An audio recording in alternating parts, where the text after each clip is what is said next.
Oh, for a second, I thought that wasn't going to work. So right now we are looking at chapter 7 of your Memler's textbook. So you'll notice we did skip a couple chapters. If you read chapters like 1 through 3, we're going to skip 4, 5, and 6 and go straight to chapter 7 in that textbook. Not that those chapters aren't great, they're just not super relevant to us.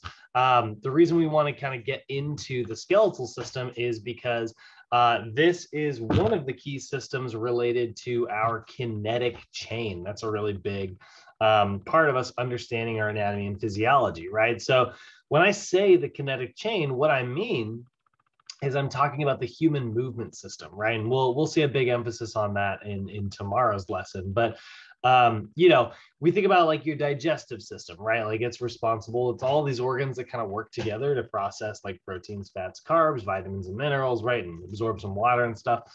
You look at your cardiovascular system. It's in charge of like pumping blood around the body. You look at your respiratory system. It's responsible for like extracting oxygen from the atmosphere. You know, we all have these, like we have these several different systems. Well, your skeletal system is meant to give your body a framework. Your muscular system is meant to move that framework. And then your nervous system is meant to control all of that. So those three systems, when they work together, we call that the kinetic chain or the human movement system. And it is where you know, the three systems working together make up their own, you know, they're responsible for all of our actual human movement. So we're going to start right now with that framework, right? So as we're looking at it, we're going to be talking a little bit about bones and their anatomy. I'm not going to spend a ton of time breaking down like the different sections of bones. Not that they're not important, but again, not super relevant to us. We will talk a little bit about their physiology though, and that's huge. And then we'll talk a lot about bone markings. Bone markings are what are going to allow us to attach our connective tissue and actually, again, allow the muscular system to manipulate that skeletal system. We'll look at the different sections of the axial and appendicular skeletons, work our way over to joints, which is going to be huge for us.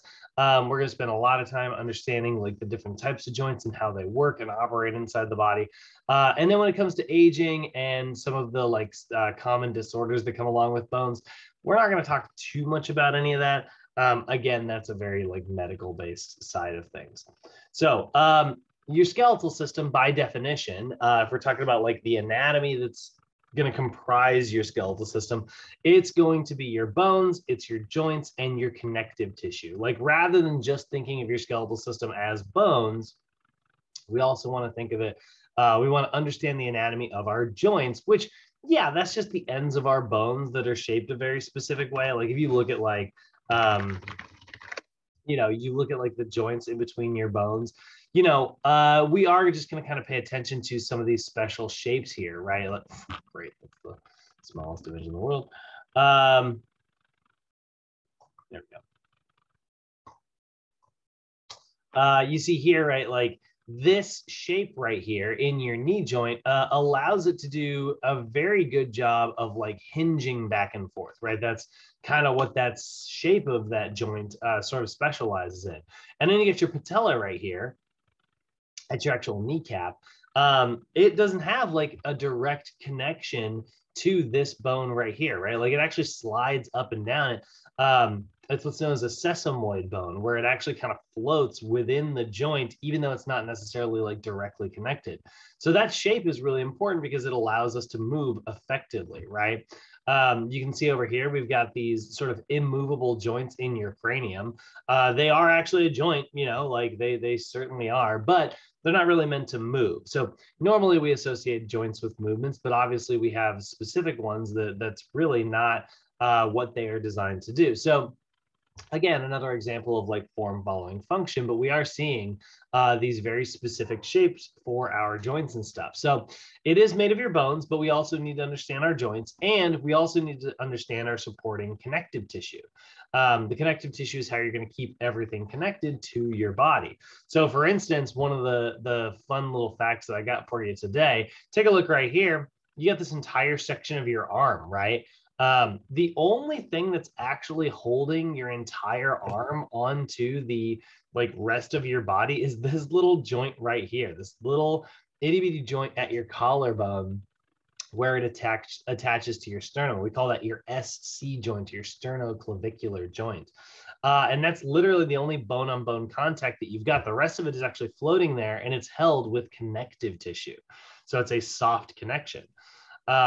So that's a little bit of our anatomy there that we are going to look at. Now you will see we've got sort of two primary sections of our skeleton, right?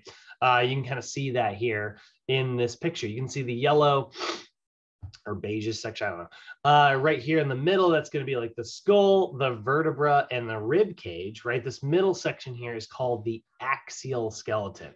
Axial is sort of along like it means to be along the middle line. So this is kind of the center of your whole skeletal system, right? Everything sort of works its way out from here. And then you have your appendicular skeleton. That's your appendages, right? We have our arms and we have our legs. So, you know, your shoulder is going to be held on with like a shoulder girdle. That's what we're seeing with that collarbone and scapula. And your pelvis is going to hold your legs on with your pelvic girdle consisting of the two sides of your ilium there, right? We call that your acetabulum.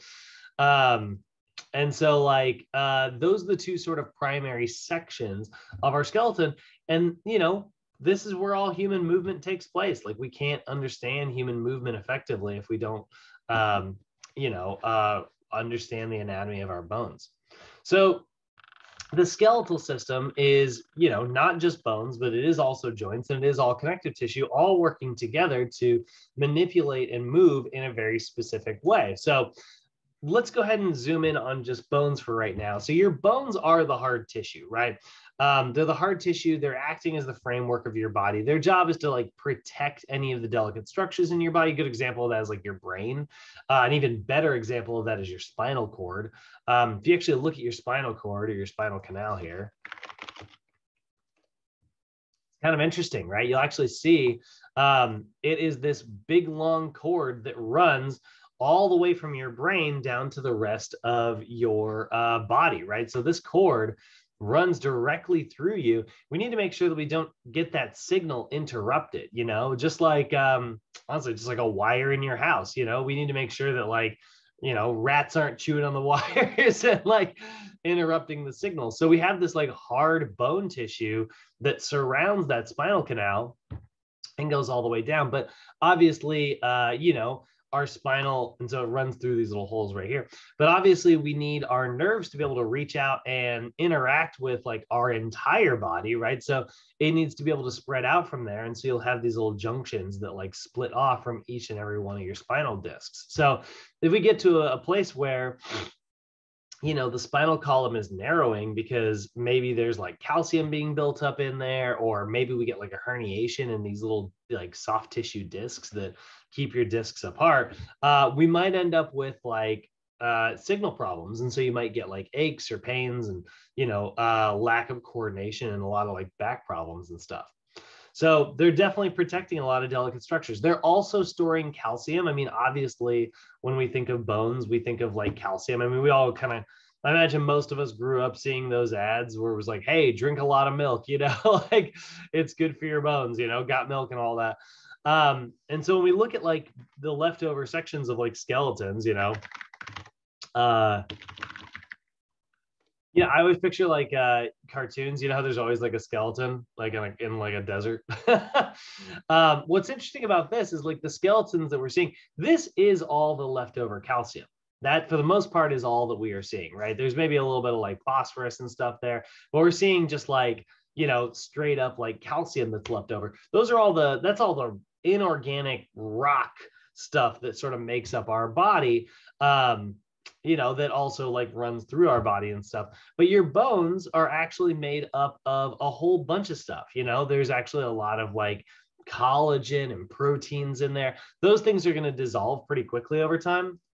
But like, yeah, we definitely do obviously have plenty of calcium in our bones as well. But, you know, what we're seeing here is, you know, essentially just like a rock. You know, we're seeing the leftover like rocks and metal remains of like what used to be a person, right? But in your body, like your bones are very, very, very much alive and growing, and they've got their own metabolism. and all kinds of really cool stuff. Part of that is also the fact that your bones need to produce your red blood cells. That's kind of fun, actually. So our bones actually do produce our blood cells in general. I said red blood cells, but they produce blood cells in general. You get the white or yellow marrow within your bones that produces your white blood cells, and then you've got the red marrow, and that's where you produce your red blood cells. And so very, very, very important part of our anatomy. But if I had to nail everything down into, you know, one key concept for us to absorb today when we're talking about bones, if I had to give you the most sort of important thing to remember, is that your bones are going to act as levers for your muscular system to manipulate, right? So if I had, like, you know, just a random muscle here, right? And it just kind of looked something kind of like this, right? Ends in a little tendon on both sides, right? So there's a little, you know, there's a little muscle there, right? Really just kind of looks like a hairy muscle, but right, this muscle can contract, right? Like it can contract and, you know, squeeze in like this direction here, and it can squeeze towards this direction here, right? It can shorten. But unless it has something to like actually manipulate, it's not going to cause any movement. And so that's where, you know, I might have like a bone coming down like this, right? Now I can't draw bones very well, so I just draw dog bones. But there's, you know, sort of a classic bone. And so it might be attached, you know, up here near, like, let's say this is the shoulder, right? And then I'll have another bone down here that runs, oh, good Lord. Drawing is so difficult, and even harder with a freaking mouse. Might run kind of like this down here, and then this would be like my forearm, right? So now I've got this muscle that can squeeze like this, and what that can do is that can manipulate my joint, right? Like it can bend my elbow just like this, because my bone is going to pull, my bicep is going to pull like this, and when that happens, it drags my bone towards me like this. You can actually kind of do that a little bit. You can even feel it move a little bit involuntarily. If you press pretty hard, get your skin nice and tight and grab this, you can kind of pull on it, and it'll naturally want to kind of bend your elbow because you're dragging this bottom forearm bone, you know, this way. And then we would call that like, we'd call that elbow flexion. So the most important thing is that, like, now you've got these really hard, long levers that your muscular system can manipulate. And that's what our bones are really for when it comes to like human movement, right? So looking at a bone structure, you can see there's going to be some different heads of it. We've got the epiphyses on either end. That's the sort of dog bone shape that I like to draw. You know, this right here is your femur. This is the longest bone in your body. That's a picture of the femur there. This is kind of the classic, like if you've ever seen 2001 A Space Odyssey, you know, like, or like you see cave people, like, you know, and they got their, like, they're using like a bone as like a club or something. This is kind of the classic, like, you know, weapon bone, because it's the longest bone in your body. It's got these really big heads here. And you'll see like two different sections, right? You'll see like this spongy section up here. This is like what we call your red marrow, right? And this is where we're producing our red blood cells, right? This is, in fact, your femur is sort of the best production site of red blood cells in your body. There's just a lot of red marrow in there, and so it makes it very, very good at it. You can see there are blood vessels running throughout your entire bones, not only to deliver calcium and other ingredients to keep your bones alive, oxygen, materials like that, but also to grab those red blood cells and allow them to kind of work their way into the bloodstream so they can start doing their job, you know? And then we got the middle section here. This is sort of the longer section of your bone. This is where you're going to find your compact bone. This is where it gets very hard. Like, this is pretty spongy, actually. If you were to like saw into a bone and like kind of, you know, you've probably, or if you've ever had like a pork chop, you know, and you felt that kind of spongy section, you know, this middle section here is very, very hard. That's your compact bone, right? And this is where you're going to find your yellow bone marrow, and that's where our white blood cells are created.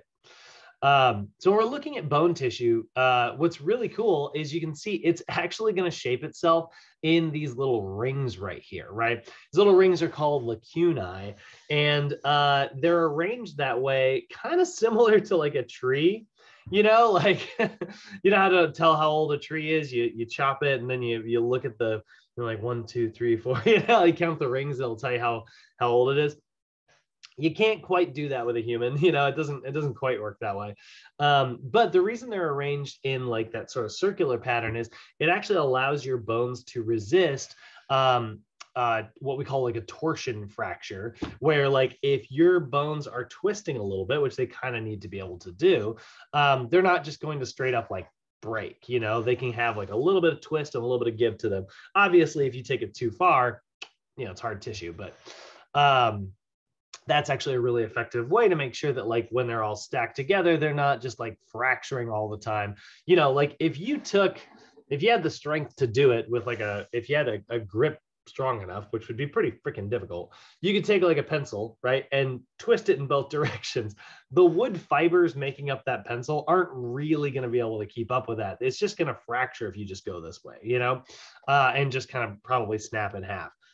If anybody can do that, by the way, that would be a really cool, hell of a party trick, because you would have a really good grip. But yeah, that would sort of like twist, all the fibers would kind of come apart and bulge in the center. And so that helps us sort of keep that from like fracturing there. Now, here's the thing, there are still definitely going to be bone fractures. So for instance, like with my little pencil here, I'm sure you won't be able to hear it on like the microphone, but if I bend this, you know, you actually could hear, I don't know if anybody could hear that, but like the little fibers in the pencil, like, right? And they're busted now. Like that's not changing. Like, you know, there's no metabolism in this pencil, so there's nothing to kind of repair any of the damage that I just created. But those wood fibers, you know, they got like little sections of them like kind of broken, splintered and stuff inside the pencil. Well, your bones are going to have to deal with that all the time, because like, let's imagine like, let's just look at our anterior and medial deltoids, right? Let's take a look at our deltoid and our humerus here, right? So your deltoid's a good example because like these muscles, they kind of just run right around along the outside there, right? And they're going to insert right about here on the bone. So they're going to insert like a little bit of the ways down the humerus there. But they're just kind of capping along the edge there, right? Actually, there we go. There's a good picture. So they run along the edge. Now, what that happens is, again, muscles are going to shorten, right? So what that's going to do is that's going to raise my arm up like this, right? I can raise both arms this way. Now, if I have like a big heavy weight in my hand as I try to do this, right? This muscle is connecting right about here on the humerus, and the rest of this bone is just kind of out there floating. It's a nice long lever, but like, you know, now it's almost like imagining, again, if I grab this pencil right here and I'm holding it like this and I'm manipulating it the same way my deltoid would, right? I'm doing a little pencil raise here, right? If I tied like a big heavy weight, you know, like a dumbbell, if I just like strapped a dumbbell and taped it to the end of this pencil and I try to lift it like that, this is going to start bending on this end. And it's going to fracture just like I did when I was bending it this way. And that's what your bones are dealing with all day long. You know, you are constantly manipulating your skeletal system with your muscular system, and your bones are bending under the weight of gravity or whatever other type of resistance you are putting on them. And what that's going to do is that's going to create little itty bitty tiny fractures in your bones. Honestly, walking around this morning probably, you know, miniaturely fractured the little tiny bones that you've got, right? There's just little tiny microscopic bits of damage that are going to occur. And so we need to be able to have a way to like repair all that damage, right? And so what we do is we have these very specialized type of cells called your osteons. There's two types of them, and they are responsible for what we call bone resorption and remodeling. So bone resorption is the process of breaking down old or fractured bone tissue. So if we look at like bone resorption here, right, you can see what's going to happen is I might have like a little bit of an imperfection in my bone, right? So you can actually, well, I can't see it that well, actually.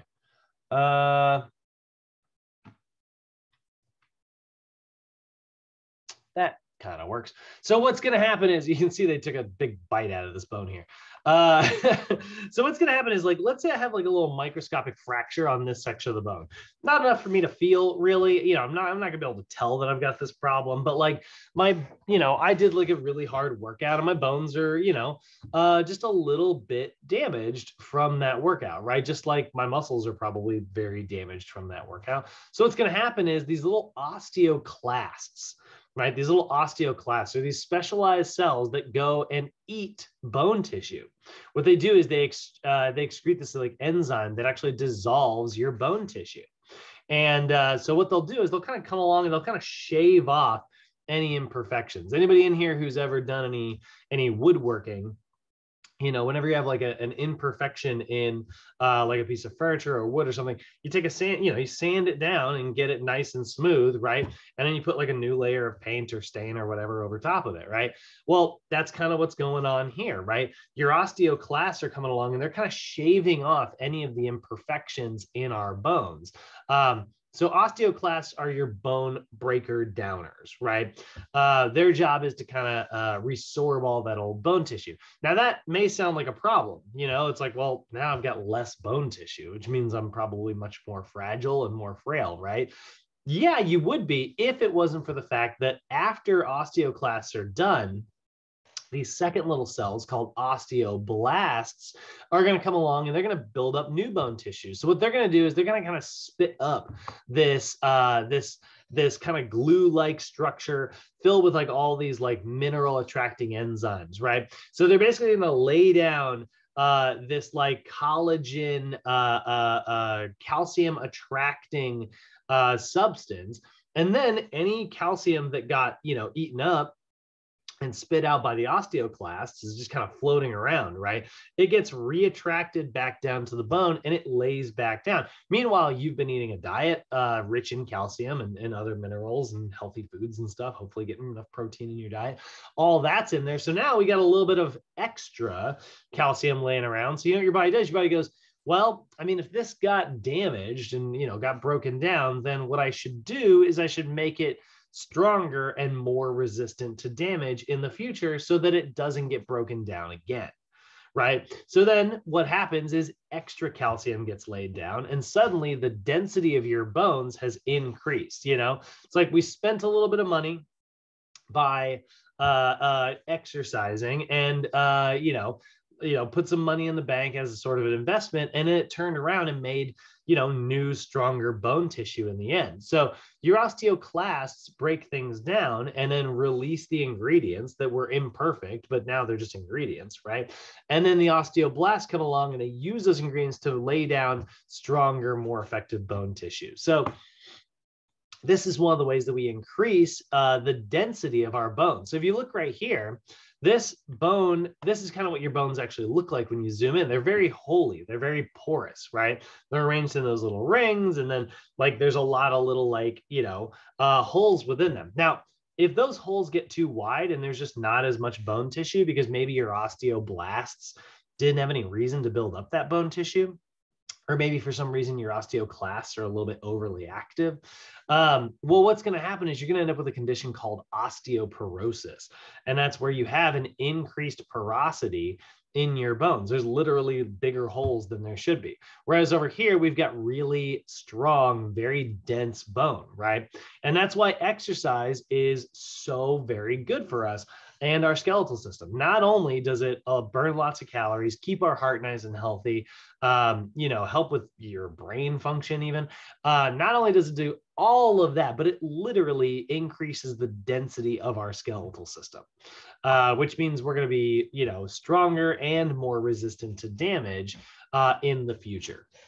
So there's constantly kind of a battle between the osteoclasts. Well, I shouldn't say battle because that makes it seem like they don't get along. You know, they are doing the exact opposite thing, but they actually get along sort of in harmony. Your osteoblasts can't build new tissue unless the osteoclasts broke down the old tissue. So we are really grateful for that. Now, when you're a kid, your osteoblasts are super, super active. Like they are just constantly increasing bone density, which is one of the reasons why it's actually very helpful to get kids to start exercising at a young age.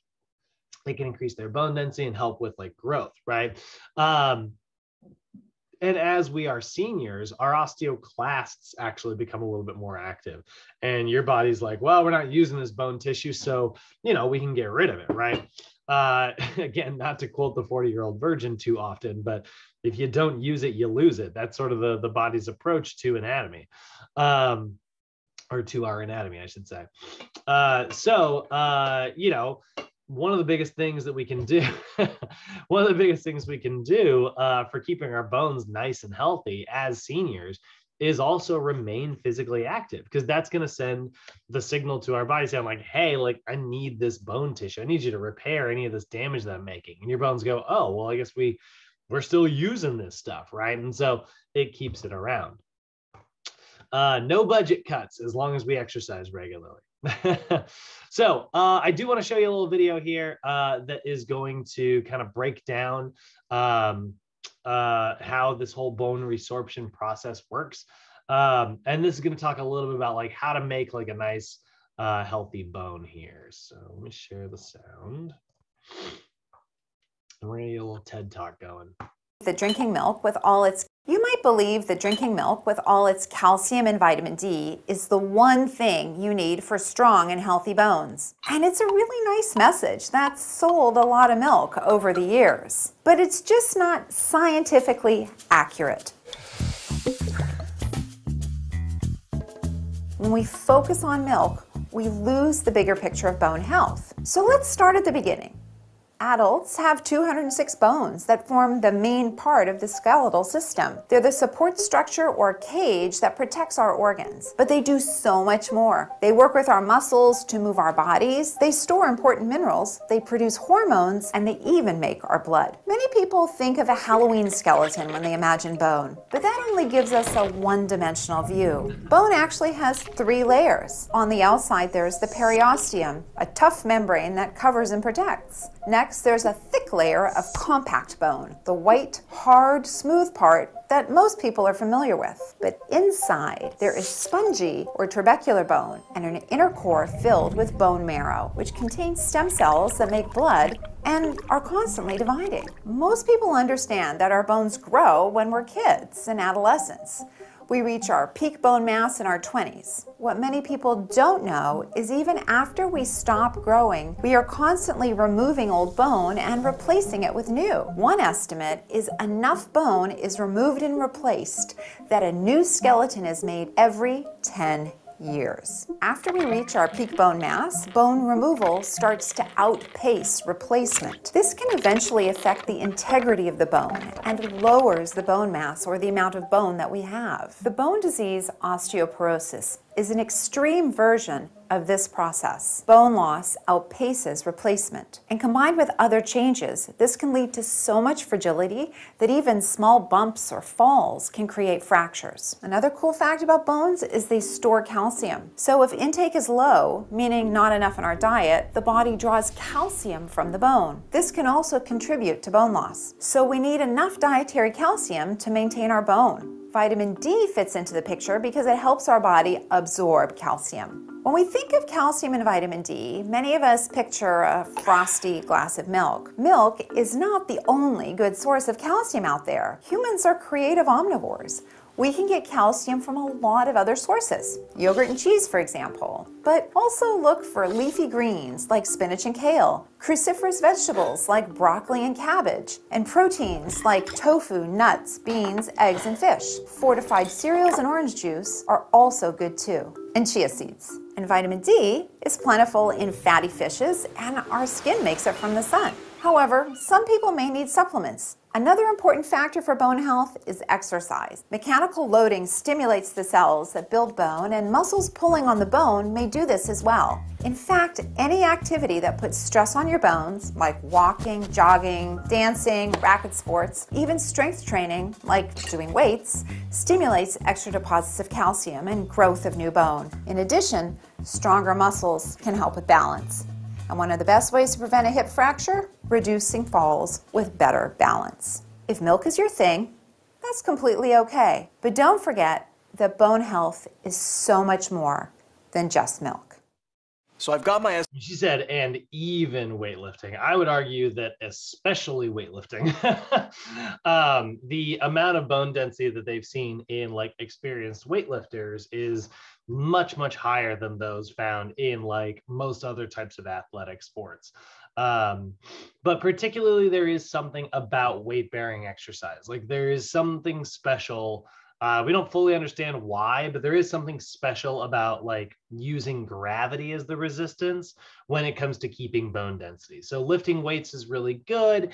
Running, walking, those things are really good. Whereas like a rowing machine or resistance bands or swimming, those things are very, very, very good at other stuff, but they haven't been shown to be as effective for bone density. And we're not 100% certain why. You know, it's not just, a lot of it probably just has to do with that it's you know, different type of resistance or a different type of physical activity. But we do expect, we would sort of expect to see more carryover there, but we actually don't quite see that. So I think there's just something special about gravity, you know. If you had to like swim through like maple syrup, you know, it's going to be very difficult, but you're not really resisting against gravity. You're kind of just resisting against like the viscous fluid, you know. And like that's hard, but like for some reason that wouldn't have the same impact on bone density as maybe doing some body weight squats or push-ups or something like that. So those are the bones themselves. Any questions so far, guys? How we feeling this morning, everybody? Feeling good. Love it. All righty. So those are the little tiny cells at a very small section. Let's go ahead and talk a little bit about our joints here. So a joint is going to be also known as like an articulation. You'll hear that sometimes. It's where two bones are articulating with one another, right? And so an articulation is where two or more, I mean, you actually have a lot of times like multiple bones kind of all come together in the same spot. Two or more bones are coming together. And so there's going to be three primary, like large classifications of joints here. First one is not super relevant to our job, but they're going to be called fibrous joints. These are joints that don't really have a joint cavity, and therefore they don't really move. They're not really meant to move. You know, if when you hear like this little fun fact here, it's like, how many bones do babies have? So babies got like 300 bones, whereas the average adult has about 206 bones. And that doesn't make any sense, right? Until you remember that like a lot of times, like, you know, as we grow, our bones kind of fuse together and they become like one large bone. And that's what we're kind of seeing here, right? So like, for instance, if we look at like an infant's skull, you can see like there's some large gaps between the plates of their skulls. Then what'll happen is they'll start to kind of grow together. Now, there is actually a joint there. If we look at like, there is actually like a joint in our skull. I think our skull is made up of 7 or maybe 8 bones. And so when we're looking at it, right, you can see there's these little divisions here that are kind of splitting everything up. Those are fibrous joints. They're really not meant to move for the most part, but they do exist. Then we've got cartilaginous joints. We don't work with these too often either, but it is very important for us to remember them because cartilaginous joints they're actually able to move a little bit. We do not want them to be able to move too much. You know, like this is actually a joint that doesn't have a joint cavity either, but there is a little bit of cartilage between the joints. So a little bit of movement can occur. this is what we consider to be like a semi-movable joint. So fibrous joints are non-movable, cartilaginous joints are semi-movable. Really good example of that is like your pubic symphysis. I think I just spelled wrong. Yep. Right here that holds the two parts of your pelvic bones together, right? So this little bit right here, it is meant to do a little bit of movement like that, a little bit of movement like that, maybe a little bit like that, but not like a lot of movement, right? In fact, if your pelvis can move that a lot like that, you'll start to get like groin aches and pains. A lot of times, like people will tear like a hamstring muscle doing that. And it's because like they are literally moving this way too much. It causes a lot of pain and a lot of problems. So we definitely want to have stability around our pubic symphysis, which we can develop through like training our muscular system. Another classic example of like a cartilaginous joint are going to be like the parts of your spine, right? So if we look at like these little discs in between our spine, right? These are your intervertebral discs here. We don't want this to move too much. And so we have like all these people who do like a lot of core stuff. And like every core exercise, like let's see here, like every core machine out there, as seen on TV, core equipment exercise. You see all this crap out there that drives me insane. In fact, we actually have one in our gym that infuriates me. But you'll see like stuff like this, right? You'll see like these stupid ab circles. And you'll see like little ab wheel or ab flexor things. Now, this I actually love, for the record. This one's actually great. I'm fully on board with this one. But a lot of these, they just involve like a lot of like weird motion. Like there's really no like this. Yeah, have you ever seen this? It's like a weird. Can I get like a GIF of some of these things without having to show like a full video? No, these are like, yeah. You'll see like a lot of interesting stuff like this where we're really like moving things around, because like when people think of exercise they think movement, and I love that. I actually really think that that's a good opinion to have. But I would argue with some people, if we're taking like a much more holistic rounded approach to things, I would argue that exercise is just as much about not moving as it is about moving. And what I mean by that is I don't mean not moving by sitting on the couch all day. I mean, it is just as important to train your body to resist unwanted movement as it is to train it to fully move a joint through its full range of motion. So when we think of like these spinal discs, for instance, and we look at these darn things, they're really not meant to move very much, right? So that's why we have so many different layers of core muscles surrounding this. And so we need to make sure that our core muscles know how to resist and stabilize while we are doing a whole bunch of other movement. And so that is a very, very important part of our anatomy here, right? The slightly movable. I want them to move a little bit, but I want my core to be strong enough to resist any unwanted movement if I ever need to, right? And that way, like my discs never get pulled in a direction they're not supposed to go, and then start pinching that spinal canal and causing like aches and pains in my low back, right? And lastly, we've got our synovial joints. So synovial joints are typically what we think of when we think of a joint. Like when I say joint, you're probably thinking like full lots of movement. The classic example is the ball and socket joint, right? And so those are fully movable joints that have like a big joint cavity. There's a lot of space between the two bones as they insert. Like I might have like a cavity like this, and then my bone can kind of sit in there. I got like full movement here in pretty much all directions. This is kind of what a ball and socket joint actually looks like. So there are going to be some specialized materials that are found in synovial joints. So because they have so much range of motion, they also need to have like soft connective tissue that creates stability in there, right? Again, we need to resist unwanted movement.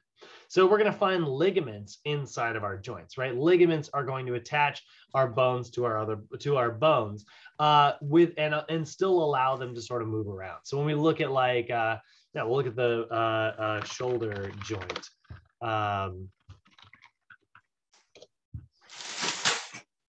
So we look at the shoulder joint here, and you're going to see all kinds of like ligaments and tendons kind of surrounding the entire area. So there's a ligament, right? That's attaching bone to bone. There's a ligament bone to bone. But then we see like the tendons in the muscles come down and attach, you know, like muscle to bone so that it can sort of manipulate it around. But there's all kinds of like ligamentous structures in here, right, that are attaching all of that. Now, there's also other types of tissues in synovial joints as well. Sometimes you'll see fat packs in there, or fat pads rather. You'll sometimes see bursa, which are these little like fluid-filled connective tissue sacs. Cartilage is going to be there. Every now and then you're going to see like a meniscus. And it's all of this material because there's so much motion that can occur in like a synovial joint, we've got all this soft tissue that's there to sort of protect those bones from getting damaged. So for instance, in your knees, you have like your menisci. Menisci.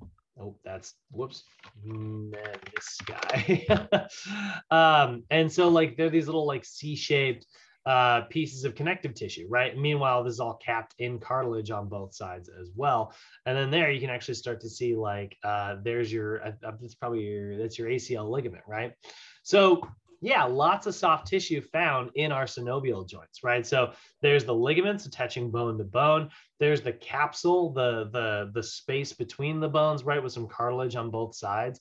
Here in the knee, you can see there's like a little fat pad down here. There's some bursa. The bursa are just these like, you know, when Amazon sends you a package and they send you the little bags of air, it's like that, but it's filled with, you know, fluid. And it's just there to kind of lower the impact and stuff. So synovial joints are definitely going to be where we spend most of our time talking, but definitely. No. Oh, Arlene, I think you came unmuted. Are you? Oh, sorry. I didn't know how that happened. There we go. Awesome. I just hear out of nowhere, like, no. So those are our synovial. So we've got a lot of different types of synovial joints. We're gonna spend most of our conversation on joints talking about synovial joints. So you're going to have some, there's going to be three sort of primary motions that occur in synovial joints. Some of it is going to be like a gliding motion where the surface of one bone is actually gliding across another, right? If you look at like your wrists, I'm looking for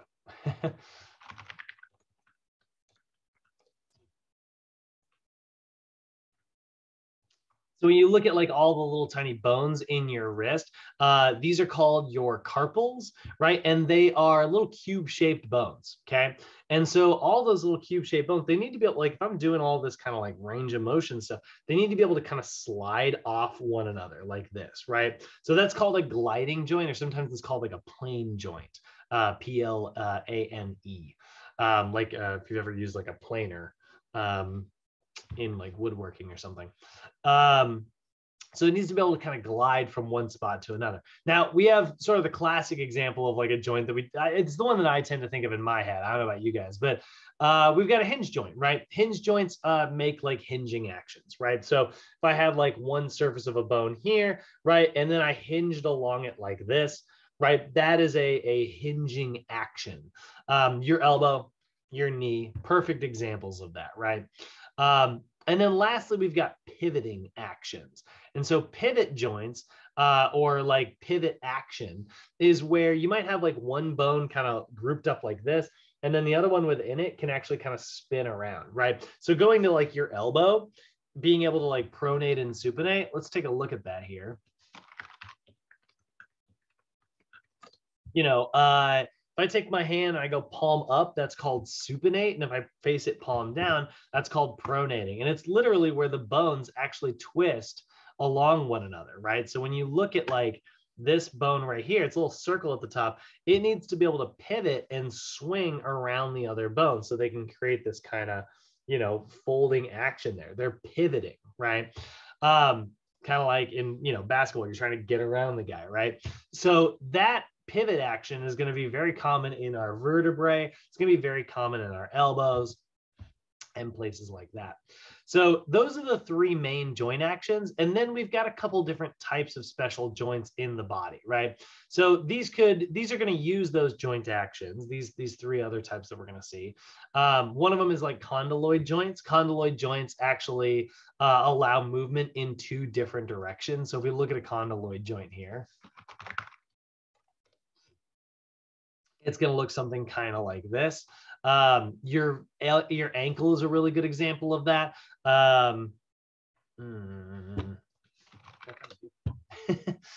Give me a gift. So this can move really in two directions, right? It can do a little bit of this and it can do a little bit of that, right?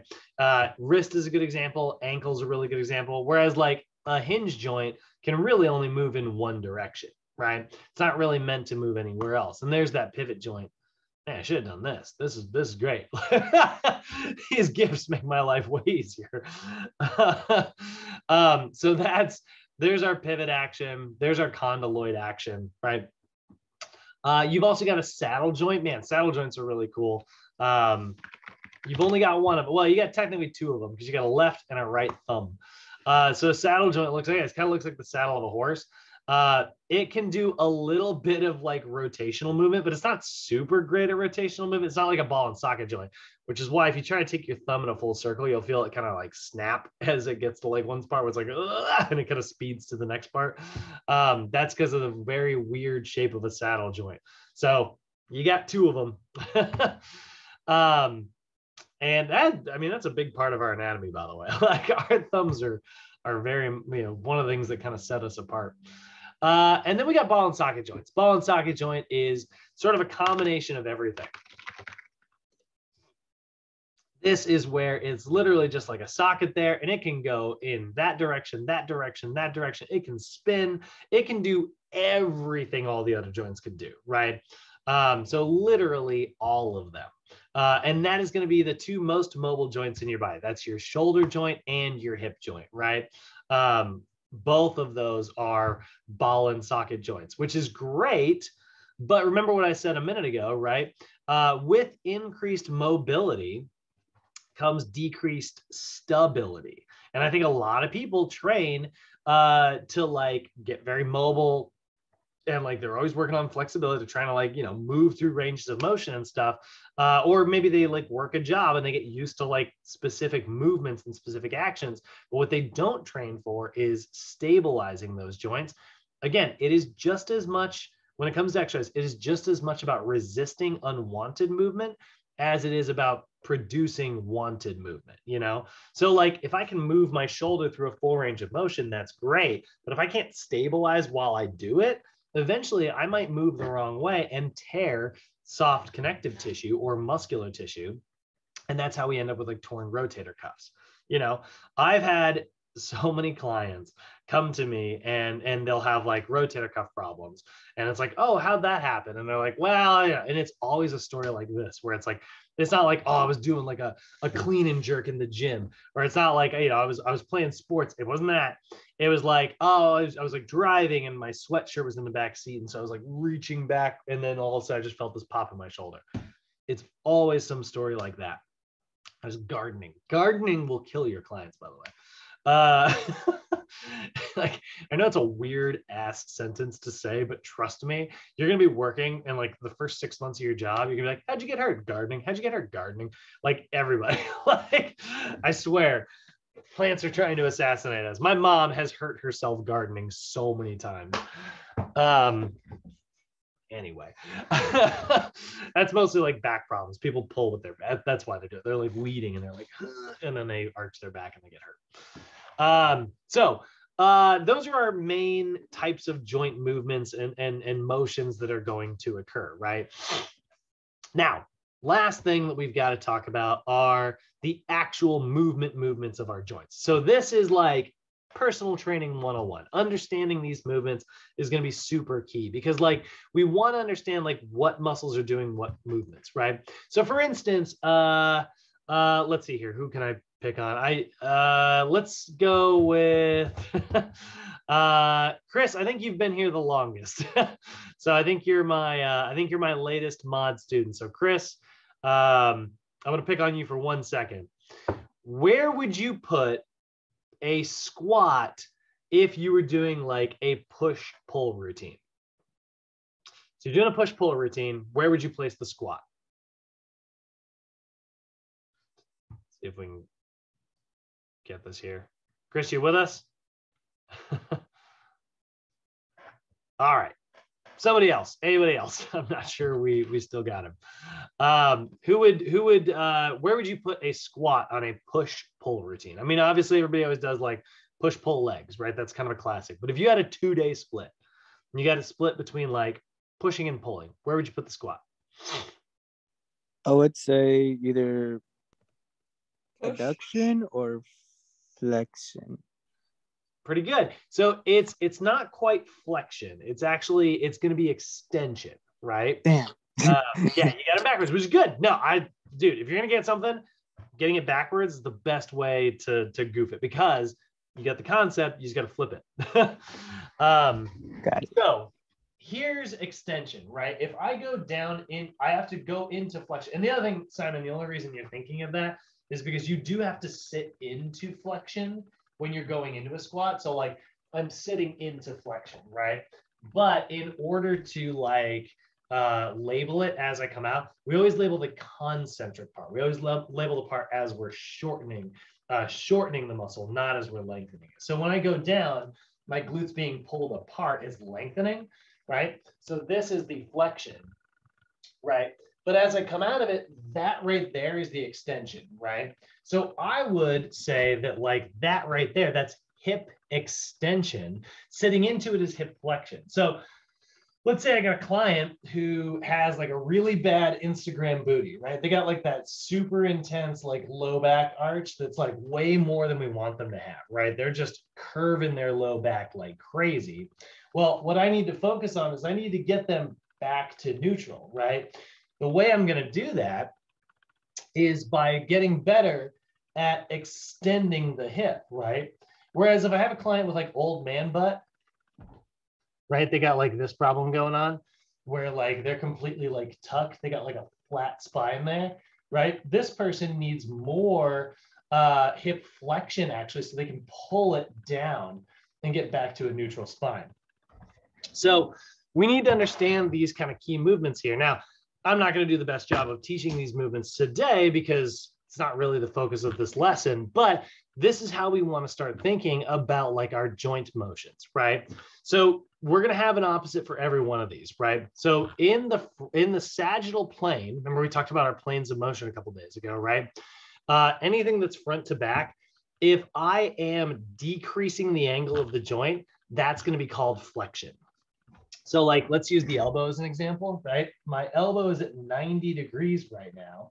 Well, that's not true. My elbow's at 180 degrees right now. Oh, Lord.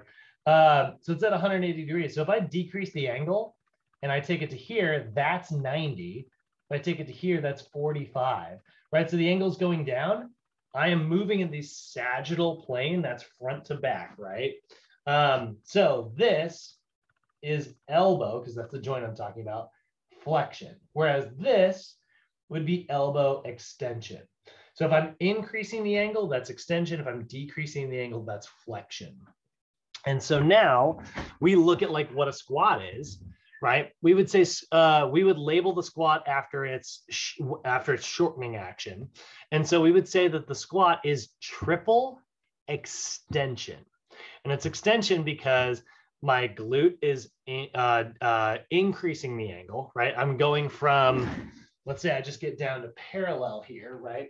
It's going from, 90 degrees, and then that angle goes up to flat 180 degrees, right? Meanwhile, my knee did the same thing. I went from a bent knee position to a straight knee position, 90 to 180, right? So the angle goes up. And then my ankle, same thing. It went from here to here, right? And so those are all going to be triple extension. Those are all extension movements. So it's a 3-part extension movement. So me, I would put it on the push day. Now, we've also got the frontal plane actions here, right? So we've got flexion, which is decreasing the angle, extension, which is increasing the angle. Both of those take place in the sagittal plane. Now we do have 3 planes of motion, so we got to talk about the other 2, right? We've also got abduction and adduction. So abduction is moving away from your midline, right? Like I can't do this, but you know how like some people can like cross their eyes this way, right? They can abduct their eyeballs and then they can cross them like that, right? Like that's adduction. A more applicable example to us as personal trainers, right? We have got abduction, which is me moving away from my midline, right? And I've got adduction, which is moving towards my midline. So I'm abducting my arms, I'm adducting my arms. I'm abducting, I'm adducting, right? So when we do these kind of actions here, which is a frontal plane movement, you can see my front, right? I am abducting. Easy way to remember this, by the way, is it's like my arms are being abducted by aliens, right? Like, that's a good example of how to kind of remember that. And then we've got rotation. Now, because rotation is literally built around like a circle, right?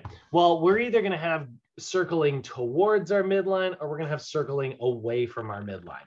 So we are just going to call rotational movements either internal rotation going towards the midline or external rotation going away from the midline. So if I were, you know, if I take my arm here and I spin it inward, that's internal rotation. If I spin it outward, that's external rotation. With a bent elbow, same thing. It's just easier to see, right? With my hips, right? And that's, again, right now we start to look and it's like my elbows. The only thing my elbow can do is flexion extension, right? It's a hinge joint. Now, my forearm, which is ever so slightly different than my elbow, is where I can do supination, pronation, and that is a rotational transverse movement, right? But I can't do that at the actual elbow, right? If I want to pivot from the elbow itself, I got to actually do it at the shoulder. My shoulder can do, you know, can do that. It can rotate, right? And that's why the ball and socket joint's so amazing. It can do all actions. Now, when you put all actions together, we're going to call that circumduction. That is a rotational movement basically happening in all planes. So flexion, extension are sagittal movements. Adduction and abduction are frontal plane movements. And rotation and circumduction are transverse. Circumduction would be something like this. If I'm doing like a lasso movement, right? I'm like a little frontal for a second, a little sagittal for a second, and I'm rotating the whole time. It's literally, circumduction is a combination of everything. So those are our key movements. And then there's a couple special ones in like specific joints. So like we talked about the elbow, which I didn't even put these in your notes, but this is that supination pronation. That's a sort of a special one that kind of pivots in the forearm. Doesn't really exist in many other places. A little bit in your ankle. But like your forearm and your ankle are kind of special. They get their own like special names here. Which is why, because they're special, I didn't put them in the regular notes. You've got inversion and eversion. Those are like little special movements. If you look at my wrist here, and I just go, let me see, I'm gonna background so you guys can see this easily. If I go here and I go like that, and I go like that, and I'm just kind of doing this like side to side action, right? That's eversion and inversion, okay? So in your ankle, looking at that, it would be at an angle like this, right? So eversion would be showing the bottom of your ankle towards the outside, and inversion would be showing your ankle towards the inside, right? So this is going to be eversion, and this is going to be inversion. Now, I shouldn't be moving my knee, but it likes to do it because it's not really a big range of motion without it. And then there's dorsiflexion and plantar flexion. That's your ankle as well. Your ankle gets special. You might be wondering why it has these special names. Like, why not just call dorsiflexion, which is this, pulling my toe up is dorsiflexion. And this is plantar flexion. Why not just call this flexion extension? It's because we can't use those angle terms that I talked about, like where the angle decreases, the angle increases, because it comes out at a right angle. Like it's the only joint in your body that's going this way, unless you consider like your nose, like, sure. Actually, there probably is some term for like nose movement. I just don't know what it is. But that's why those get like special ones. So the ankle, you got supination and pronation, eversion, inversion, dorsiflexion, plantar flexion. Those are all the kind of special ones. For now, though, guys, I just want you to pay attention to these main 6 movements until we get into our kinesiology class. Then we'll look at them a little bit more in depth. But you've got flexion, decreasing the angle, extension, increasing the angle, abduction, moving away from the midline, adduction, moving towards the midline, you're adding it back to your body. External rotation, which is going away from the midline, internal rotation going towards the midline. There's also left-right rotation if it's dead center, like your spine. Dorsiflexion, which is pulling your toes back. Plantar flexion, which is pushing your toes forward. And then circumduction, which is all of it. And those are our joints.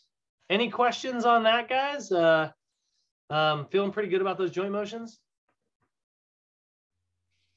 Feeling good. Yes. But Cyrus, how you doing with all the terminology? Trying to understand it. Love it. Yeah, right.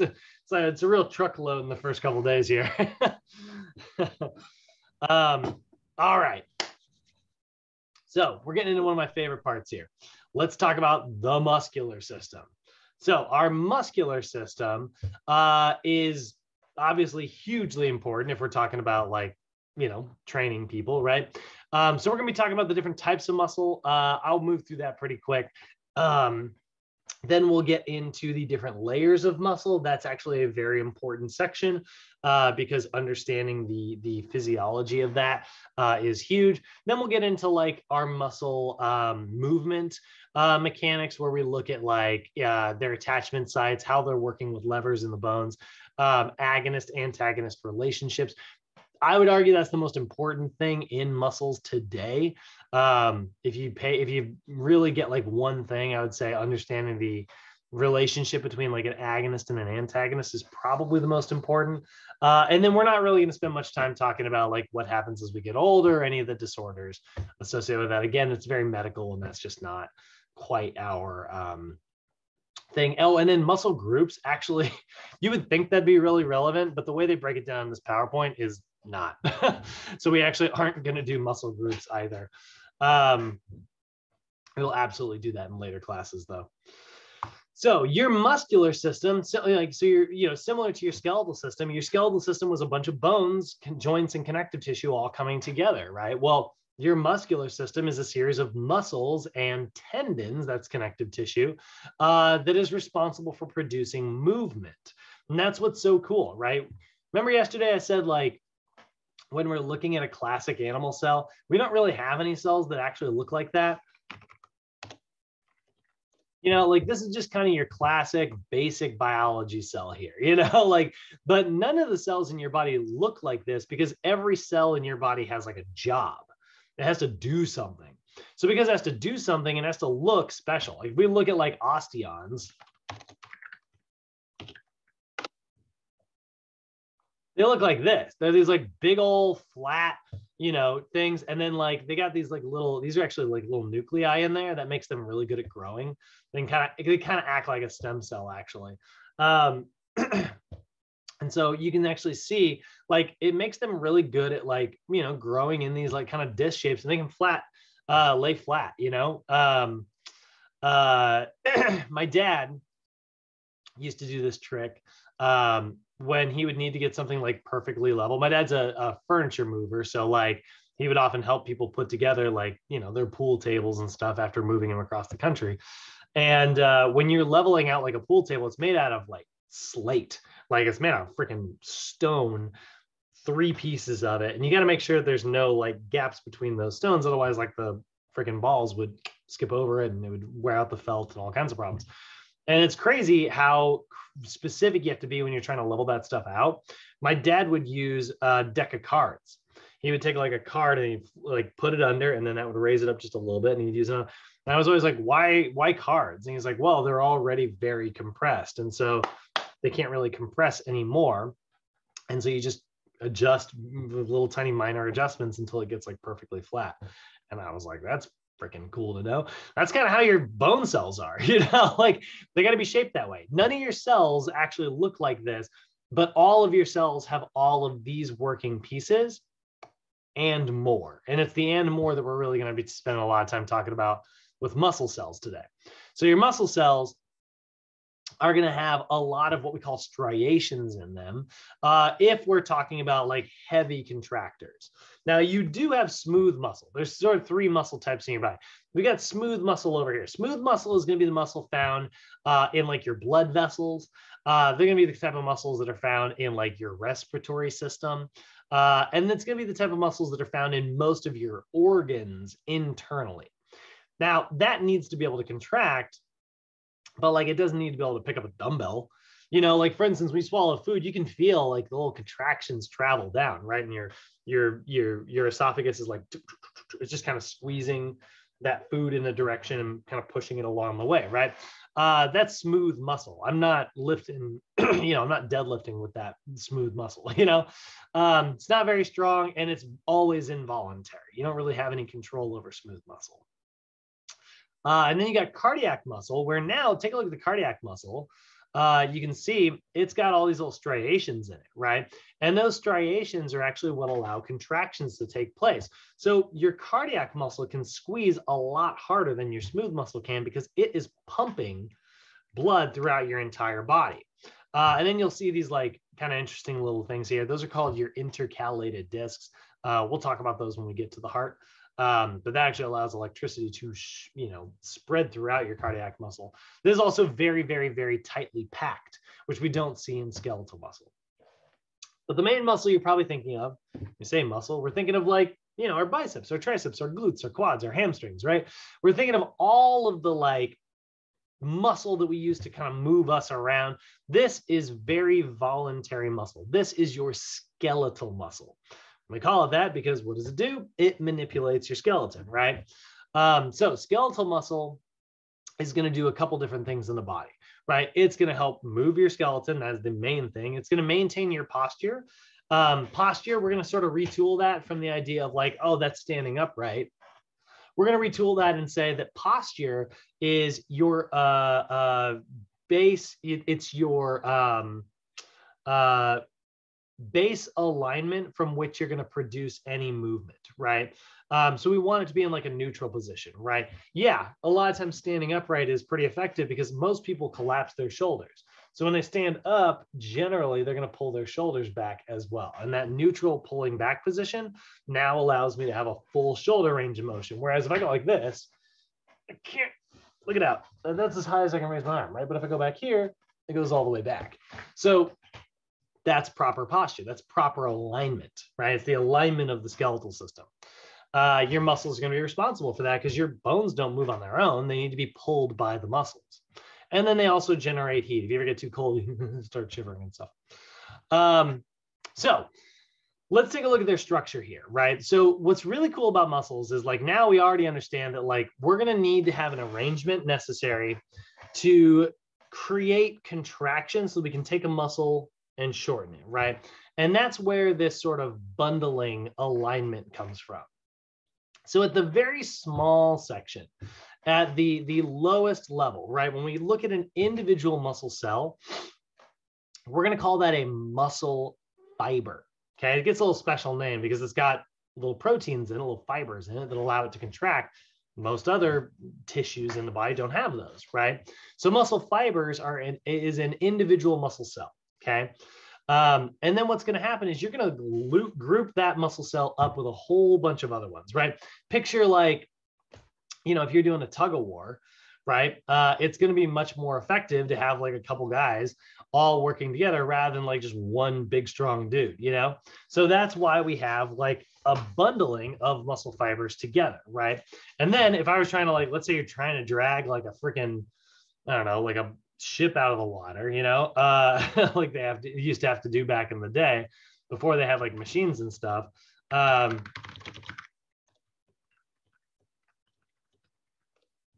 I can find an image of this. Yeah, that's not quite what I want to see. Boy, I sure wish I knew what I was looking for, Google wise. But it would be like a group of, you know, you would have like a rope tied to like several different points, pulling from different areas all simultaneously. That way we have like a bundling action. We're never putting too much pressure on one spot in particular, which could result in like a tear, right? So what's going to happen is a muscle fiber is going to be bundled up with a whole bunch of other muscle fibers into what is called a fascicle or fascicle, right? So a fascicle is a bundle of muscle fibers, okay? And then you're going to have a whole bunch of muscle fiber bundles, again, the fascicles, and they're going to be bundled up with a whole bunch of other fascicles. And that will make up your muscle. So your muscle is an organ consisting of a whole bunch of fascicles, and a fascicle is a bundling of muscle fibers. It is a bundle of a bundle of a bundle so far. So that's what this kind of looks like right here, right? You can see here's an individual muscle cell, okay? And that muscle cell is working with, you know, all these other muscle cells, and they're all wrapped in connective tissue, and that's a fascicle. And then that fascicle is bundled together with a whole bunch of other fascicles, and that is making up the actual muscle belly, okay? So your muscle is like a series, and you can kind of see that. You know, you take a chicken breast and you sort of pull it apart. You can see all the strands, right? That is all of the fascicles that you're seeing as you're sort of like pulling that apart, right? So a muscle is an individual organ, you know, this is the biceps muscle organ right here, that is a bundle of different fascicles all coming together. Now, each of these bundles needs to have its own like individual wrapper in order to kind of separate it. So we're going to have a couple different layers within the muscle here, right? We are going to have the first innermost layer, and that's going to be the plasma membrane that we talked about yesterday. You know, it's the cell, the wall around the outside of our cells, right? Of that individual muscle cell. And so that's going to be called the endomysium. Me for like muscle. So like anytime you see the word like myo or sarco, we're in muscle territory. So like endo means innermost. Mysium is like muscle. So the innermost layer of the muscle. And so that's the cell wall of the muscle cell. So then when you wrap a whole bunch of muscle cells together, we got to put an outer layer around that to hold them together and wrap them. That's going to be called your perimysium. And then around the outside of the entire muscle, we're going to have the epimysium. And so peri means it's around the perimeter. Epi means it's in the epicenter. It's around the outside or uppermost layer. So those are kind of the different layers. Now, you'll see that like your muscles are sort of wrapped in fascia, right? You'll see sometimes like this little fascia around the outside of your muscles, this sort of wrapping connective tissue that comes along the outside. You've seen fascia if you've ever seen like you've been cutting a steak and you have like that like little bit of silver skin. That is the wrapper. That's the fascia around the outside. You're seeing the epimysium of that muscle. And if you were to, you know, zoom in like crazy with a microscope or something, you would see the perimysium around the individual fascicles. And if you were to zoom in even further, you would see the plasma membrane surrounding the individual muscle cells. Now, what'll happen, and what's kind of cool, is that your muscles will get like thinner and thinner and thinner. Let's see here, muscle and tendon.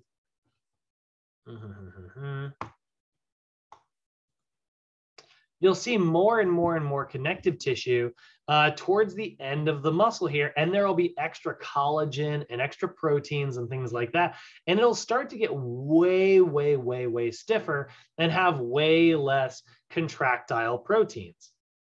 it's almost like a hot glue gun at the end of like a big fibrous muscle tissue. And then just like you got all this like sticky, very stiff stuff, right? And then that's going to insert onto a bone. And remember, bones are very porous. They're very holy. So all that like connective tissue is going to thread in to the bone there and get kind of caught in all the pores. So again, a glue gun analogy kind of works pretty well because this is very stiff and it gets a really good connection from one side, a really good connection from the other. That is a tendon. It has a little bit of a contractile element to it. You know, it'll have kind of like a muscle. It'll be able to contract a little, but not very much in comparison to like a muscle. So tendons attach your muscles to your bones. So tendons, we kind of draw those in white because that's honestly, they kind of look like that. They don't get as much blood flow, so they're not going to be stained bright red the way your muscles are. And then like we also drew our ligaments from earlier in white because they also don't get a lot of blood flow.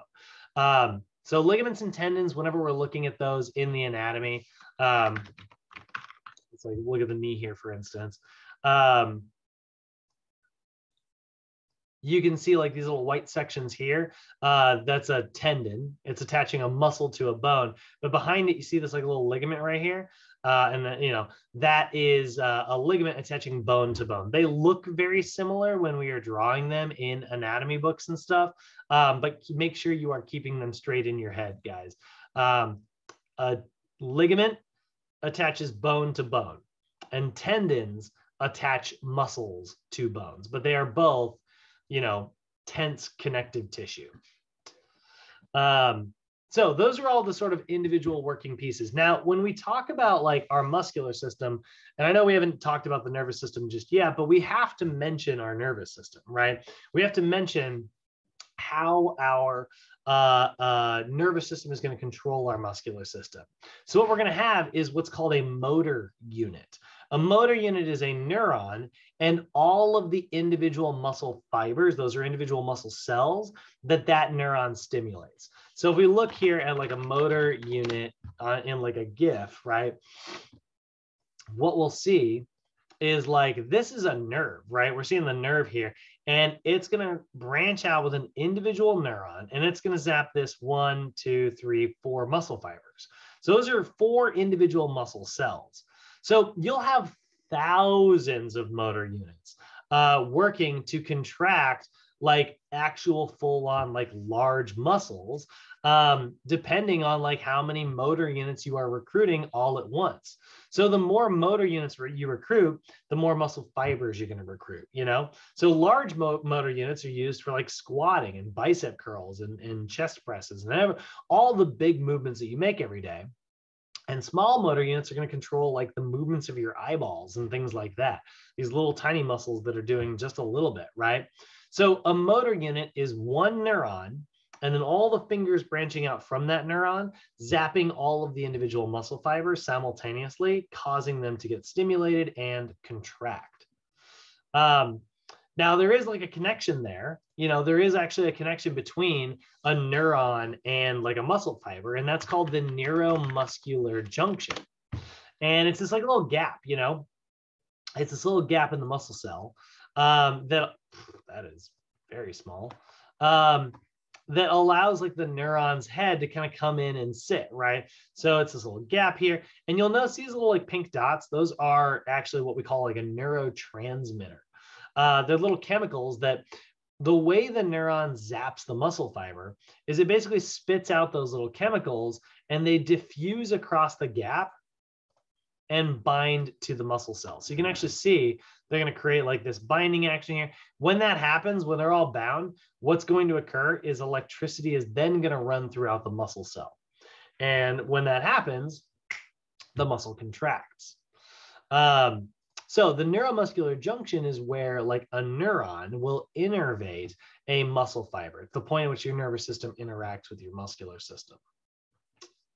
Now, when we're looking at this, right, when we're looking at neuromuscular junctions, and we would call that a synapse, by the way. If you've ever heard the term synapse, it's where It's where like one neuron interacts with something else. It could be like a neuron to another neuron, or it could be a neuron to a muscle, right? That's a synapse. So what'll happen is you'll have the motor neuron there, and then you've got the neurotransmitter. In this case, that neurotransmitter is called acetylcholine. Don't worry about memorizing that for now. And then you get the end plate where it's got acetylcholine receptors. So it spits out the neurotransmitter, and then that binds to the muscle cell. And what happens is the muscle cell then creates its own electric charge. It starts moving sodium and potassium ions and creating a little bit of electricity. That causes the contractile proteins within the muscle to actually contract. So you can actually see that here. So here's like the end of a neuron, and this is an individual one singular muscle cell here. And so it's got this little like junction, right? And what it'll do, I'm gonna move me over here for now. It'll spit out that acetylcholine, and then here's the little receptors, right? So that little chemical will bind to the receptor, and then that will actually cause the contraction to occur. And here you can see this is like one neuron, and it's got 1, 2, 3, 4, 5, 6, 7 little fibers branching off of it. So it's going to contract 7 muscle fibers, right? So I don't know how many muscle fibers are in your gluteus maximus, but let's just say it's 10,000. You know what? Let's find out. Oh, come on. How many muscle cells are in the glutes? There's no way I'm going to be able to find this. Muscle cells. Come on, give me the number of cells.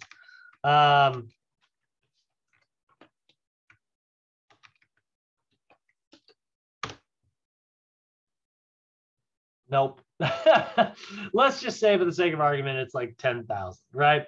Well, you might have 3,000 motor units coming down to control that, right? And so that 3,000 is branching out, and eventually it sort of like works its way around and gets all 10,000 muscle cells to contract. And that only happens if you're working really, really hard. If you're contracting all of the muscle fibers, you need all the motor units firing. Now, let's say you're going for endurance instead. You know, you're like, well, no, I'm not really going for a maximal contraction of all of them. I just want to use the minimum amount necessary to get me through to the end of a race. Well, then maybe you are actually contracting less motor units. And this is one of the ways that our body controls the strength of our contractions. You know, when I need to lift this like water bottle here, I'm not using very many of the motor units in my shoulder, right? If I want to make like a really strong contraction and lift some like a big heavy dumbbell as hard as I can, I will recruit many more motor units. Many more motor units recruits many more muscle fibers. And that's how we control our strength. So you'll see that actually looks something kind of like this. So it'll actually kind of look, you know, very small at first, right?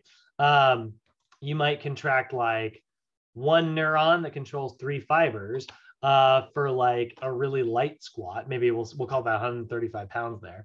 But then you might have like 2 neurons controlling 6. So we went from 3 to 6 muscle fibers, right? And that's 225. And if you were doing like I guess that's 405 right there on the barbell squat, that's going to be like 2, 4, 6, or 3, 6, 9 muscle fibers, right? So that's way more. And that's sort of the difference between how we build muscle as well. So that's sort of your motor recruitment order, right? It'll be like, oh, can I get the job done with 3? Nope. Can I get it done with 6? Nope. All right, we need all 9, you know, except that those numbers are not 3, 6, and 9. They're like 500. What about 10,000? You know, like it's very big numbers because cells are small. Any questions so far? How does that make sense, guys? Everybody feeling good on that? We understand the neuromuscular junction and contractions? A little bit. Yeah. This is where it starts to get, you know, a little complicated. This is why, Cyrus, don't feel like this is the only time we're doing this. We will revisit this once per mod. So, Thank you. For instance, we got David and Chris in here who are like, you know, towards the end of their stay. Hopefully, you know, they're getting to a place where they're a little bored of hearing this for the fourth time, you know, like hopefully you guys are like, yep, we already know all this.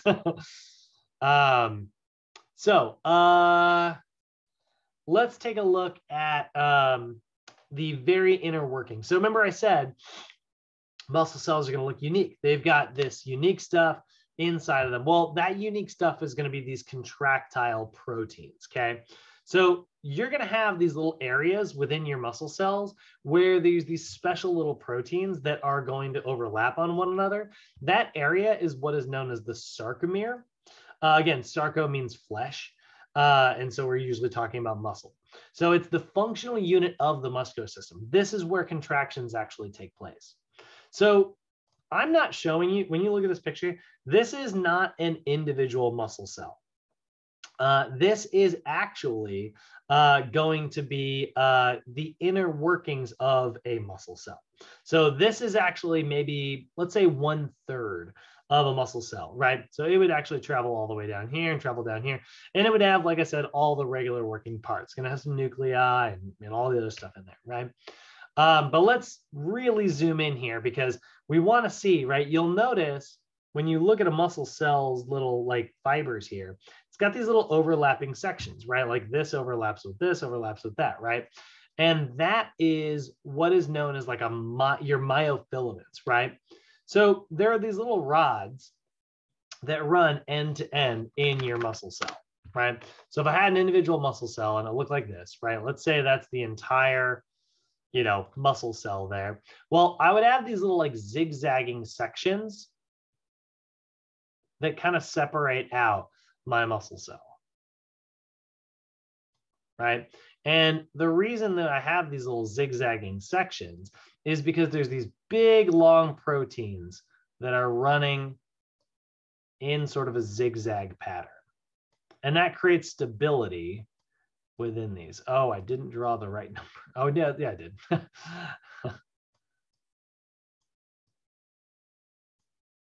So see how this kind of creates sort of a zigzag pattern? These proteins that are running from these rods that are running end to end in my muscle cell are what are known as myofibrils, okay? And if we zoom in, I was going to say we zoom in on these little sections here, what you're going to see is there's actually these thicker proteins in the center that actually straddle them. And so those thicker proteins are going to look kind of like this. They're going to be in the middle here like that. And I'm not going to, actually, I guess I will here. So they're going to look like this. Right. And then what we're going to see is we're going to see these little proteins zoom in. So this is actually what I was trying to draw here. You can see we've got these thin little strands here creating the zigs, right? And we get these thick strands in the middle creating the zags. And that is known as your Z line on either end. And this area between is the actual sarcomere. So what happens is these little proteins are reaching up and grabbing. So you see that when we zoom in right here, right? See these little heads right here? They're going to reach up and grab that thin little strand, and then they're going to pull, they're going to contract towards the center. And what's going to happen is this muscle cell is going to shorten like this, and it's going to shorten like that, because they're all going to pull towards their center. So the ones that are on, you know, the little heads that are on this side, right? Like this, they're going to pull this way. And these little heads over here, they're going to pull that way. And so it's going to shorten, right? All simultaneously. And so you can kind of see that right here, right? These little heads are kind of reaching and they're going to pull towards the middle. These heads are reaching, they're going to pull towards the middle. It actually looks kind of like this. And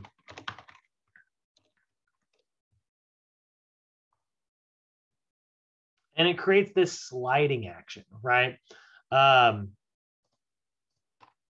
So see how the little heads are kind of pulling towards their middle. So let's label all these little pieces here, right? Let's get a name to these darn things, right?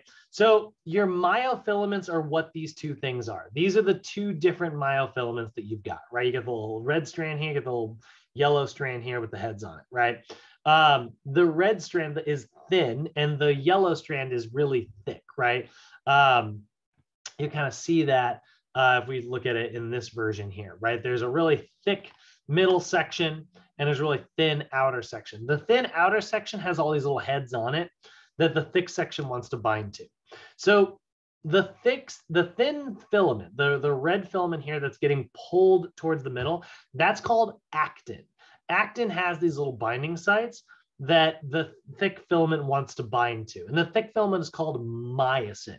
So myosin wants to reach up, grab actin, and pull it towards its center. And that is how a muscular contraction takes place. So what actually, like, how do we keep that from happening if we want to relax our muscle?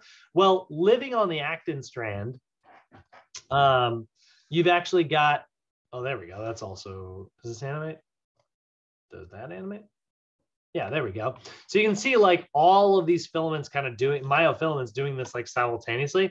Look at all of that. And this is happening within one individual muscle cell. These are not each individual cells. This is one muscle cell happening all at the same time. So every muscle cell contracts, and then all the muscle cells contract simultaneously. So then the entire fascicle contracts, and then all the fascicles contract simultaneously, and then the entire muscle contracts. So again, earlier I said it was a bundle of a bundle of a bundle. It is in fact a bundle of a bundle of a bundle of a bundle. Bundle, bundle, bundle, bundle. Like there's just a whole bunch of them all coming together. That's what allows these contractions to take place. Now, there are these little chaperones that keep the contractions from doing that because they're really attracted to one another.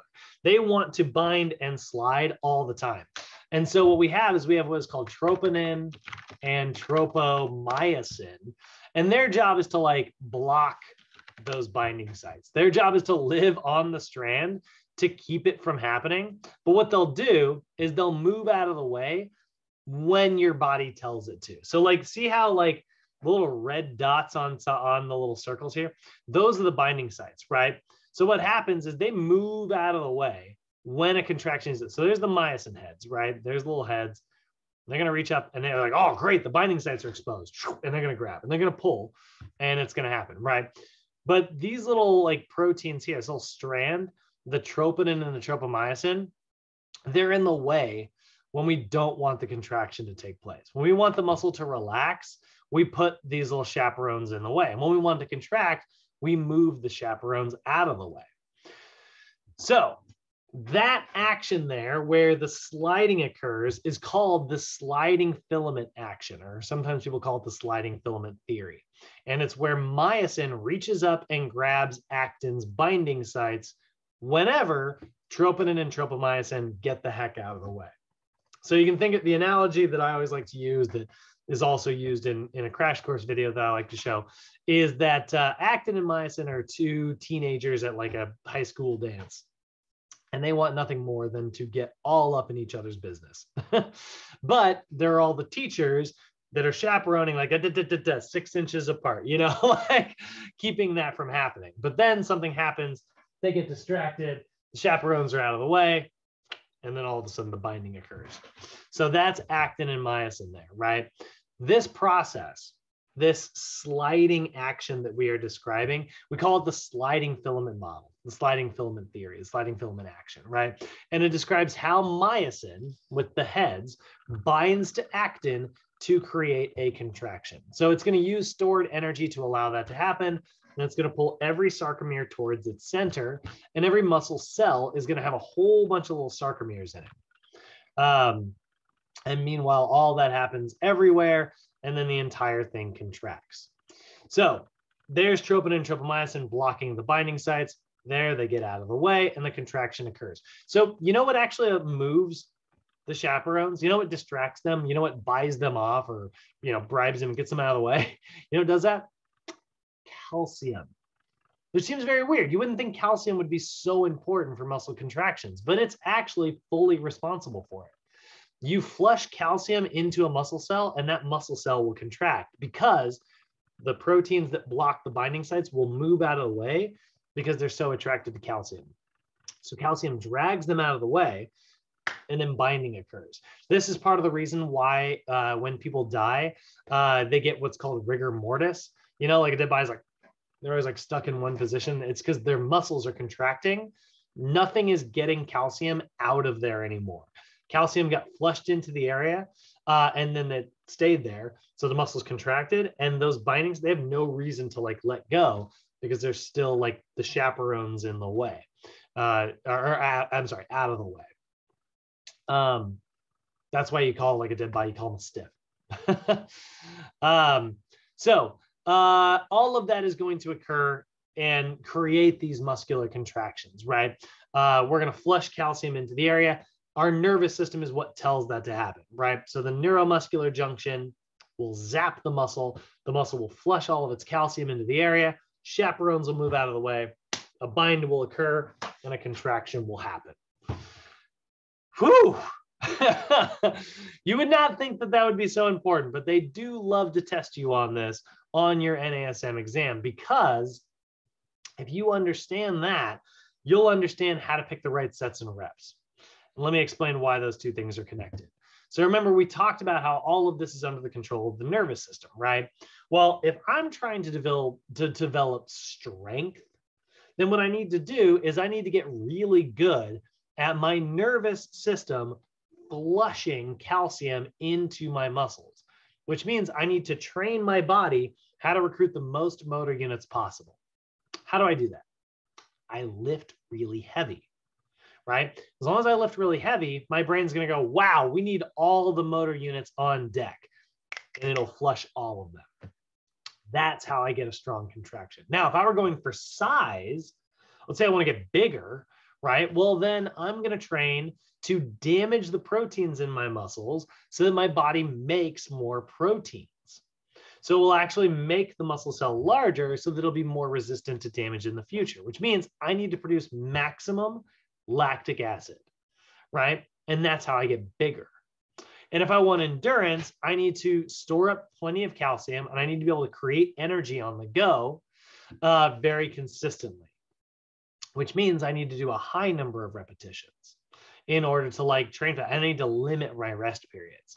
So I know that sometimes it seems like we're getting lost in the weeds with all this like inner anatomy, looking at the cells and all this stuff, but it has a direct contribution to our muscular system and understanding how that happens, right? It has a direct translation to how we actually train. So obviously all of this is going to take a massive amount of energy. It's going to take a ton of energy to be able to move our muscles. So our muscles are very good at generating energy. We call that ATP in the body. ATP is our energy, right? So your muscles are going to use a little bit of glucose and a little bit of oxygen to produce tons of ATP. And so we have a whole metabolism here, and we have a whole bunch of working parts within our muscles that are going to be able to do that, right? So for instance, like myoglobin is going to carry oxygen throughout the muscle and deliver it to where it needs to go so we can produce that ATP. Glycogen is going to be stored in our muscles. That's a wet, soupy carbohydrate that we keep in our muscles so that we can have a ready supply of glucose. So myoglobin and glycogen are moving glucose and oxygen throughout our muscles in order for us to spit out energy and create all of these contractions that we're talking about here. And then we know, like, this is so funny. It's like this, again, you can tell this is a medical textbook because it's like, and then you exercise and that has some benefits, like more flexibility and larger muscle. It's like, yeah, we'll get to that better when we talk about like in our textbook. But yeah, you do get a lot of things from exercise. You know, you're going to get stronger muscles. You're going to have better flexibility, better mobility, better stability, you know, all kinds of good stuff there. All right, so we're going to finish up. We got two more concepts to talk about. Okay. The types of contractions that our muscles can make. Because here's the thing. When we think of a contraction, actually, I need to go back here. When we think of a contraction, generally you are probably thinking of like when we're squeezing the muscle and it's bunching up, right? That's the type of contraction we're thinking of. That's actually only 1/3 of the type of contractions we've got. So that's what's known as a concentric contraction. It's when the muscle's shortening. When all those fibers are sliding, that's a concentric contraction, right? Think of it as like force production. You are producing, you're making force, right? That happens concentrically. if your muscle generates 10 pounds of force, it's going to, and it's working against 9 pounds of resistance, the muscle can shorten because it's pulling harder than whatever it's working against. Now, there's the exact opposite of that as well. There's also eccentric contractions. When your muscle is being pulled apart and it's being lengthened, right? Let's say I'm producing 9 pounds of force, but I go pick up a 10-pound dumbbell, right? Well, because I'm not producing as much force as the dumbbell, my muscle is going to get pulled apart. It's going to lengthen. This is the relaxation of the muscle, right? So you've got two different directions your muscles are going to go when they are moving, right? You have concentric, which is where the muscle fibers are shortening, and you have eccentric, which is where the muscle fibers are lengthening. If I'm producing force, I'm concentrically contracting. If I'm reducing force, I'm eccentrically contracting. But what about if I just want to stay placed? Remember I said resisting unwanted movement. What if I want to stabilize and I want to hold something in one spot? Well, that's where an isometric contraction comes in. So isometric contractions occur when your muscle stays the same length and it just stabilizes. I got a 10-pound dumbbell. I produce 10 pounds of force. I can just hold it there. That's an isometric contraction, right? The amount of force I'm generating is equal to my resistance. So, you know, if I am pulling all my actin myosin fibers together and getting them to shorten and pull towards the center, that's concentric. And if I'm releasing some of those actin and myosin proteins back down, going back into a relaxed position, that would be eccentric. And if I pull them to a certain point and then stop, that's going to be isometric. So we understand that like concentric and eccentric are going to be the best ways to produce force, right, and move things around and create lots of muscular damage. And isometric contractions are probably going to be the best for me to learn how to stabilize, but they're not so good for muscle growth.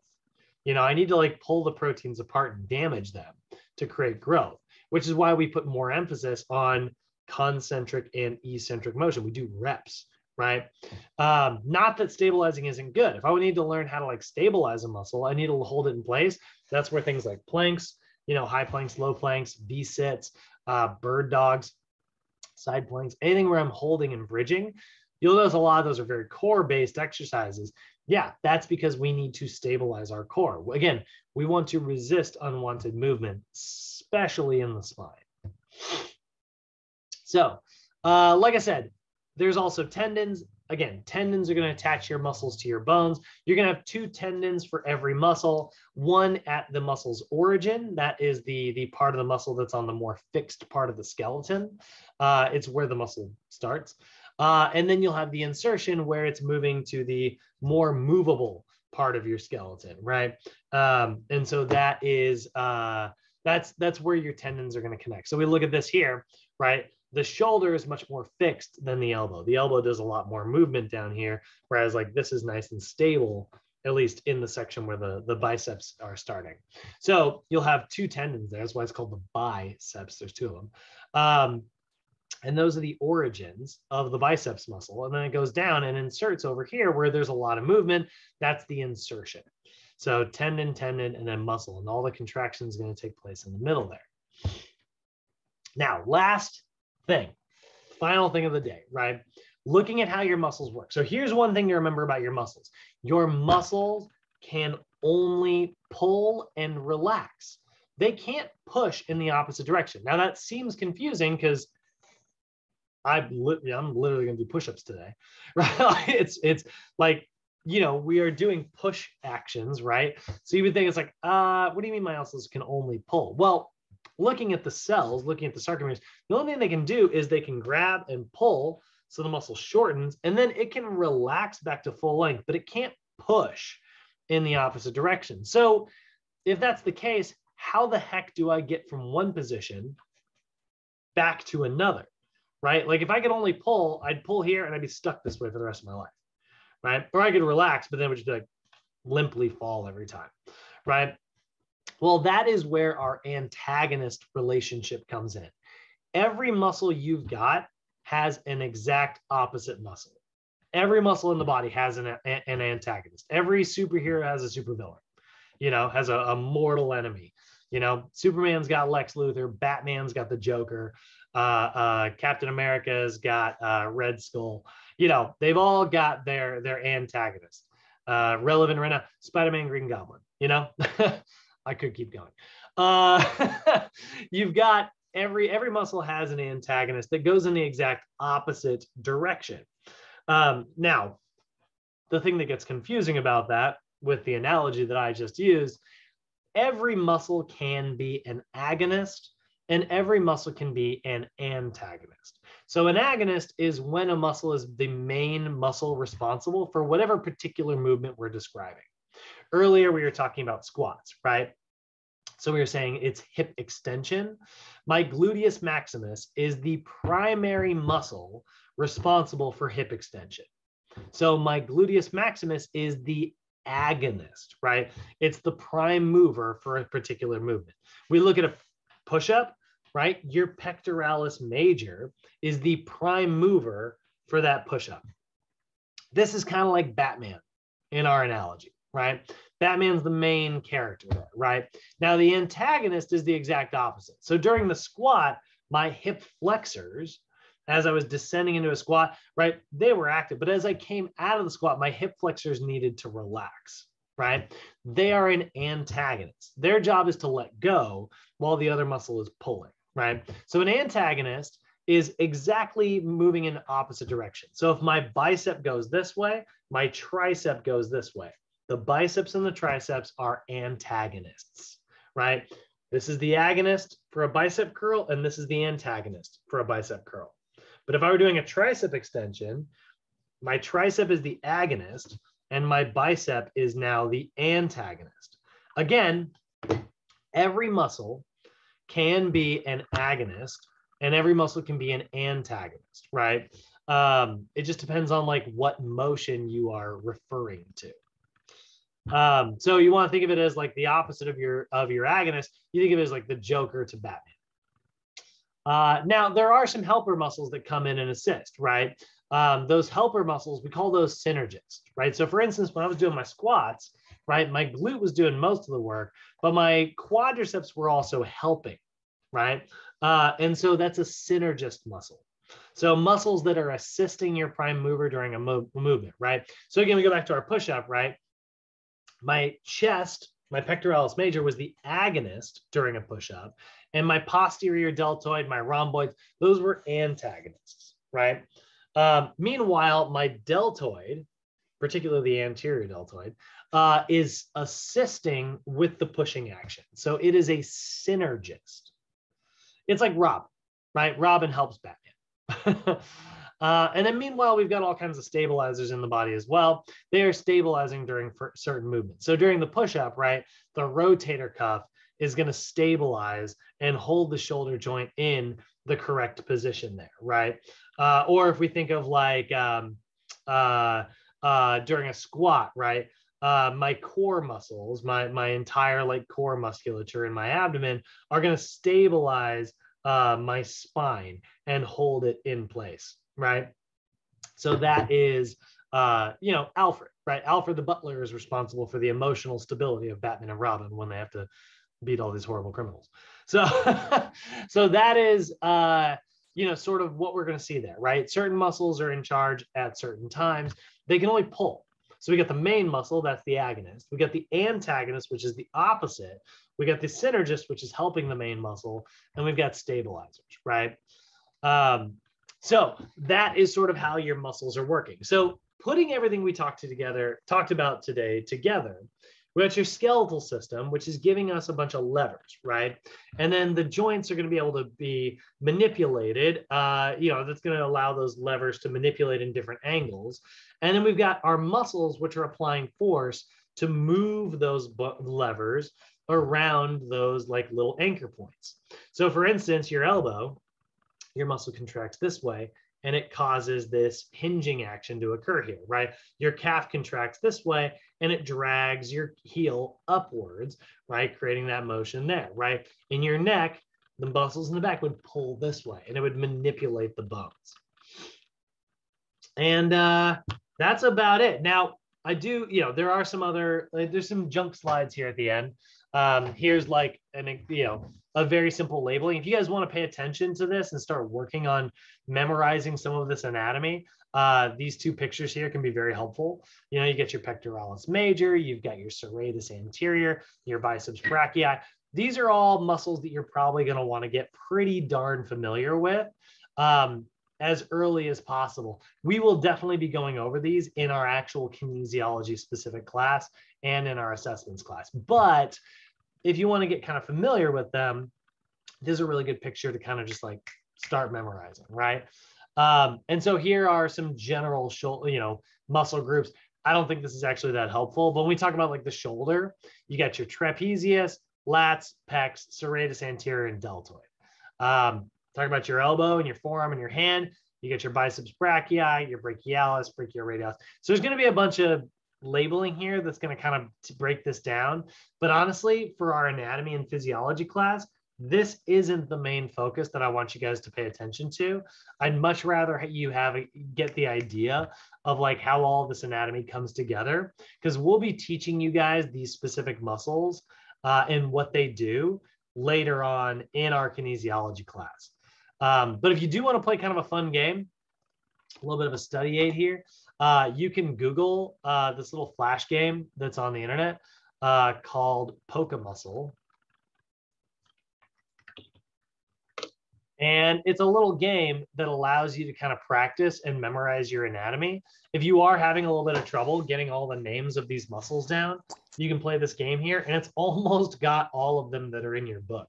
So it'll have you start by scanning, right? And it shows you and has them all labeled. And so it'll say begin, right? And it's going to say scan the external oblique. Pectoralis major. And the rectus abdominis. Biceps brachii.